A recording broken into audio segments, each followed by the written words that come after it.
윤석열 대통령은 오늘 탄핵재판 최후 변론에서 직무복귀하면 자녀 임기에 연연하지 않는 개헌과 정치개혁에 진력하겠다는 의지를 밝혔습니다. 하지만 대통령의 탄핵재판은 탄핵 각하 또는 기각될 것입니다. 윤석열 대통령은 헌법재판소의 탄핵 심판이 무리 없이 해결되기를 소망합니다. 이는 주권 국가로서 대한민국의 국제적 위상에 대한 고려 때문일 것입니다. 대통령은 미국의 개입과 도움으로 비상계엄과 탄핵 심판이 해결되기를 원하지 않습니다. 조속히 대통령의 석방과 탄핵 각하가 이루어져야 할 것입니다. 정상적인 공판 절차에 입각해 볼 때 최후 변론을 포함해서 탄핵 소추를 심판하는 헌재 재판관들은 탄핵을 각하해야 할 것입니다. 이미 그동안 진행되었던 헌법재판은 적지 않은 문제를 안고 있었으며 피소추인의 입장에서는 결코 승복할 수 없는 재판일 것입니다. 그럼에도 대통령은 더 이상의 의의제기 없이 최후 변론에 임함으로써 헌법 수호의 책무가 있는 대통령으로서 악법도 겁이라는 자세를 견지함으로써 또 다른 빌미가 될 수 있는 행위를 삼갔습니다. 이는 법관으로서의 양식과 양심이 있는 헌법재판관들이 용기 있는 결정을 할 수 있도록 배려한 것이라 할 수 있습니다. 대통령은 반드시 직무복귀할 것입니다. 대통령에 대한 탄핵은 각하 또는 기각이 될 것입니다. 무엇보다도 대통령의 초법적 통치행위인 계엄은 헌법재판소의 심사 대상이 될 수 없습니다. 국회의 탄핵소추의 핵심 근거인 내란죄가 삭제됨으로써 헌법재판소는 헌법 위반 여부를 심사할 의무도 심사할 필요도 없는 불법 재판이자 심사 대상이 존재하지 않는 허수아비 재판을 하고 있습니다. 헌법재판소의 최선의 선택은 즉시 탄핵 각하를 선고하는 것이며 결국 탄핵 각하를 선고할 수밖에 없을 것입니다. 또한 100번 양보해서 최고 헌법기관의 위력에 의해 탄핵 심리라 하더라도 대통령의 계엄령 선포의 핵심 근거인 부정선거에 대한 검증이 이루어지지 않은 탄핵 재판은 원천 무효입니다. 부정선거에 대한 규명은 반드시 이루어질 것이며 만일 그것이 탄핵 인용 이후에 이루어질 경우 부정선거 검증을 불허한 헌법재판관들의 운명은 백척간두에 처하게 될 것입니다. 이런 사태를 예상할 수 있는 헌법재판관들의 선택은 각하 또는 기각뿐입니다. 형사소송법을 준용해야 하는 헌법재판은 철저하게 증거주의와 절차주의에 따라서 이루어져야 함에도 불구하고 그러한 원칙이 전혀 지켜지지 않은 불법 재판이었습니다. 즉 피소추인의 동의 없이 형사재판에서 쓸 수 없는 증거를 자의적으로 채택하는 월권을 저지름으로써 절차적 정당성을 상실한 위법한 재판이었습니다. 실제로 국회의 탄핵소추안에 탄핵의 근거로 삼았던 많은 증거들이 입증되지 않았거나 위법한 자료들에 의거한 것들이었습니다. 따라서 헌법재판소가 진행하고 있는 탄핵심사도 무효, 국회에 의해 의결된 탄핵도 무효인 것입니다. 이제 대통령의 계엄을 통해서 반국 가세력들의 실체가 만천하에 드러났습니다.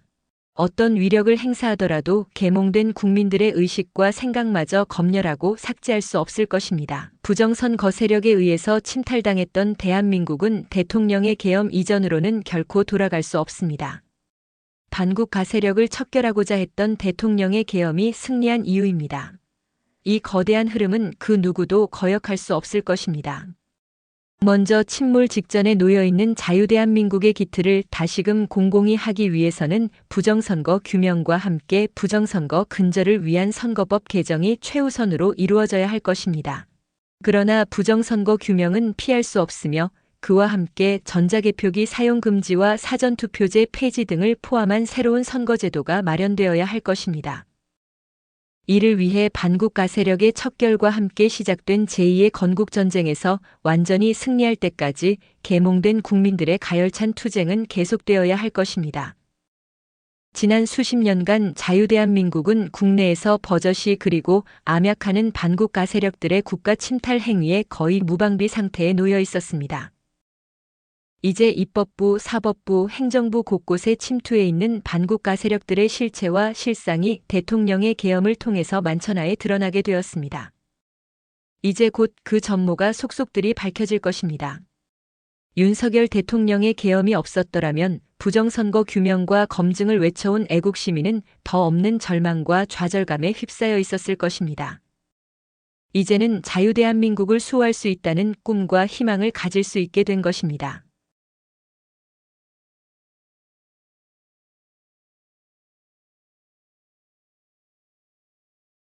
그러나 여기서 멈출 수는 없습니다.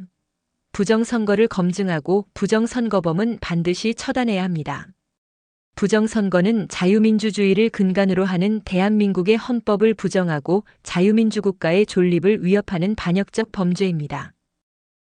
그리고 부정선거는 정치권력의 교체를 통한 정치 발전과 국가의 번영을 불가능하게 만듭니다. 자유민주선거는 정치권력이 국가와 국민을 위한 정치를 더 잘하도록 만드는 유일한 합법적 수단입니다. 부정선거는 이러한 발전을 원천적으로 불가능하게 만들므로써 정치의 후퇴와 국력의 쇠퇴를 초래할 것입니다. 제2의 건국 사업을 완수하기 위해 윤석열 대통령은 반드시 돌아올 것입니다. 직무 복귀할 것입니다. 안타깝게도 이 나라에는 법이 모두 무너졌습니다. 수사권이 없는 기관에 영장이 발부되고 또 영장 심사권이 없는 법원이 체포영장과 압수수색 영장을 발부하는 것을 보면서 그리고 수사기관이 거짓 공문서를 발부해서 국민들을 기만하는 이런 불법이 자행되고 무효인 영장에 의해서 절차를 강압적으로 진행하는 것을 보고 정말 대탄스럽지 않을 수 없습니다. 저는 이렇게 불이익을 당하더라도 우리 국민 여러분들께서 앞으로 이러한 형사 사건을 겪게 될 때 이런 일이 정말 없었으면 좋겠습니다. 저는 오늘 이들이 이 경호 보안 구역을 소방 장비를 동원해서 침입해 들어온 것을 보고 불미스러운 위험 사태를 막기 위해서 일단 불법 수사이긴 하지만 공수처 출석에 응하기로 했습니다. 그러나 제가 이 박정희 다음에 최고의 통일 대통령이 될 것입니다.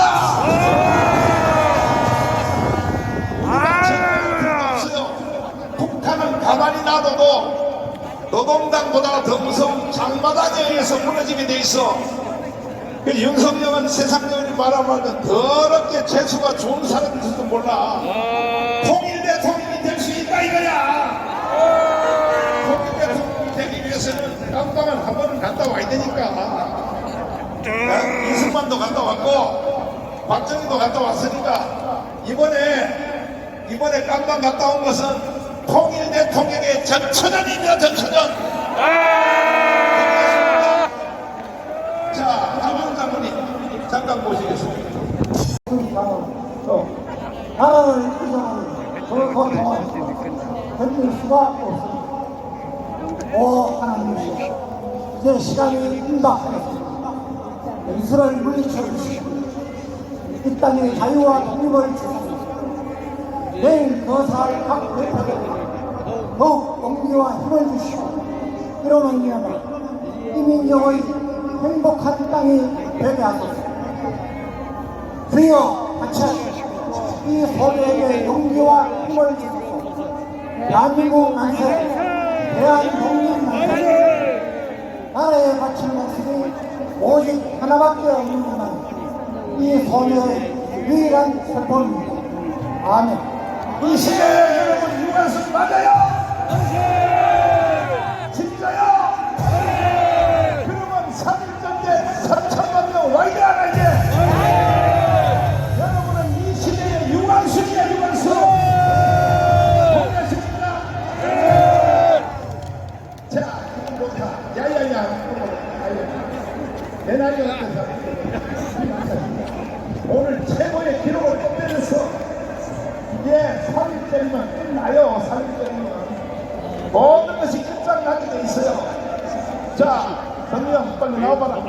어디 갔어? 전명 내 나이가 어때서 빨리 해봐.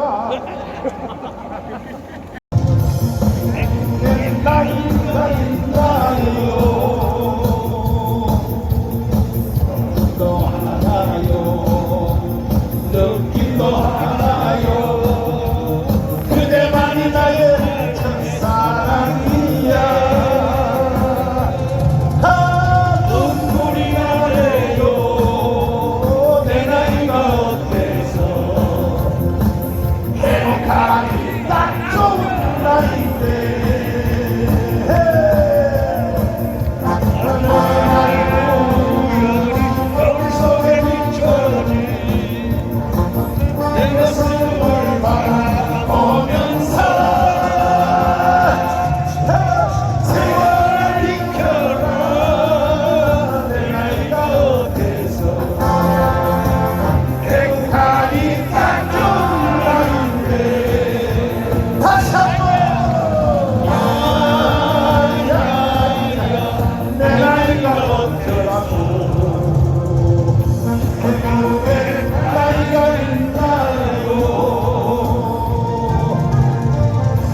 지금 우리는 3.1절 3천만 동원을 해서 국민 저항권으로 탄핵 재판소에서 올바른 판단이 나오기를 기대하고 있습니다. 여러분, 이승만 대통령이 초대 대법원장으로 임명한 과인 김병조 선생은 고향이 전북 순창입니다. 이분은 재판관들, 판사들을 교육하면서 이렇게 강조했습니다. 세상 사람들이 다 정의롭지 못한 길을 따라가도 법관들 군사를 거느리고 올 때에 히스기야 왕이 이렇게 얘기했습니다. 국민들에게 이렇게 얘기했습니다. 그걸 빗대어 제가 말씀합니다. 이재명과 그를 따르는 온갖 무리력 때문에 놀라워하거나 두려워하지 말라. 우리와 함께 하시는 이가 너희과 함께하는 이보다 더욱 크시다. 너희과 함께하는 이는 육신은 다르다. 우리와 함께 하시는 너와 하나님이시다. 너와 하나님이 시장 새 장터가 열리기를 기대하고 있는 자들이 3분의 2가 넘습니다. 그들이 지역의 우파 시민들에게 그런 식으로 세뇌를 시킵니다. 탄핵 벌써 다 결정 나 있어요. 끝났어요. 라고 하는데 그 말이 됩니까? 안 됩니다! 자, 이진숙 방통위원장 탄핵에서 4대4 나왔습니다. 그리고 심사 변호기 연장 4대4 나왔습니다. 자, 그러면 우리 윤석열 대통령을 지켜줄 수 있는 헌법재판관이 4명은 있다는 거 아닙니까? 자, 그러면 그 4명이 탄핵 기각이라고 하는 방망이를 끄드리게 하려면 그분들에게 내가 기각이라고 하는 방망이를 두드리려더라도 내가 살 수 있겠다라는 희망과 확신을 줘야 되는 겁니다. 그러려면 3월 1일 바로 이 자리 애국의 광장을 꽉 메워서 그분들에게 용기를 줘야 합니다.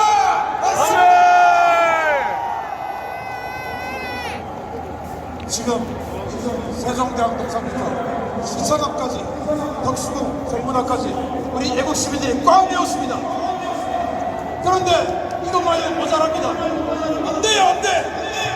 3월 1일은 순례문 서울역까지 그리고 저 뒤로는 마문에 흩고 있는 저 좌파들 시위대까지 싹 밀어서 넘어질 수 있도록 꽉 세워야 되지 않습니까? 우리 애국 시민들의 열정과 욕심을 이 광장에 한데 뭘 빌려 있겠습니까, 여러분? 맞습니다! 자,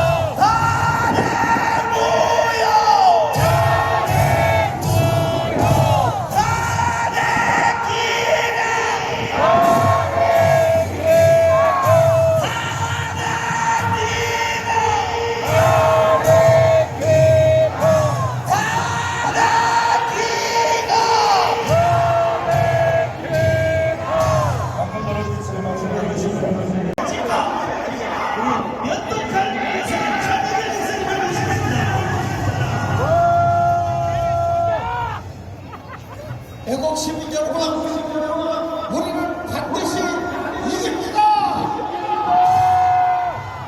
아까 헌법 왕자들이 그런 말씀을 하셨어요. 지금 한국에 사대사가 되면 지금 대한민국이 헌법으로 가고 있습니다. 그렇기 때문에 시대로 가면 윤석열 대통령 탄핵될 확률이 시작할 것으로 보이는데, 여러분, 우리는 반드시 부정선거를 발전해서 국회를 해산시키고 다시 한번 제2 대한민국을 건국해야 할 줄로 압니다. 그런데 이 국제인권규범에 보면 말이죠, 다른 나라들은 사형 제도를 폐지하자는 데 사인했어요. 그런데 대한민국만은 사형제도. 자, 정강훈 목사님이 국민저항권이니까 이 좌파 새끼들이 공부를 안 해서 이 국민저항권이 뭔지도 모르고 지금 온 시민의 방송에 씨부리고 자빠졌어요. 오늘 특별히 국민저항권의 원초적 출발점부터 제가 짧게 교육을 시키는데 이거 잘 알고 계셔야 돼요. 제국의 군주시대에